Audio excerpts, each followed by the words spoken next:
আজকে আমি আমার গ্রামের একজন ভাইয়ের থেকে বিয়ের তার ঘটনা শুনবো। চলুন শুনে আসি।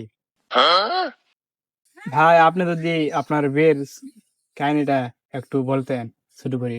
আপনি যেহেতু ছোট করে কবা কুলেন, তাহলে আমি ছোট করেই করছি। শুনেন, আমি যখন বিয়া করিনি তখন আমার অনুভূতি ছিল এইরকম।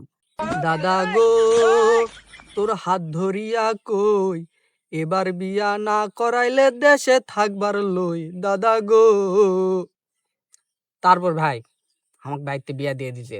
দাদা বুঝছেন, সেই মজা, সেই আমার বউ ফাইন লাগে আমার, সেই তখন আমার অনুভূতিটা আসলে এইরকম। তুমি জানো না, তুমি জানো না রে প্রিয়, তুমি মোর জীবনের সাধনা। ভাই বুঝলি, তারপর তো এই যে এখন আসে, এখন আমার অনুভূতি কি জানেন?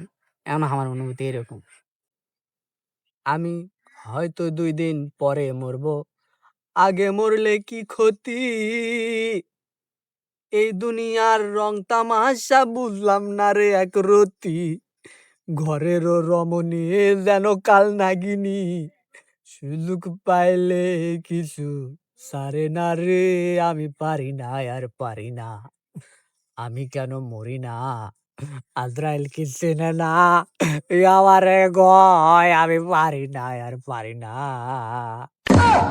দর্শক, কেবল এই ভাইয়ের থেকে বিয়ের কিছু ঘটনা শুনলাম। আপনাদের কি অনুভূতি আপনারা কমেন্টে বলে দিবেন। আপনাদের কি অবস্থা বিয়ের কাহিনী? বিয়ে করলে প্রথম সবাইকে ভালো লাগবে, তারপর বউকে একবার নাগিন মনে হবে। ধন্যবাদ। পরের ভিডিওতে আবার আসবো।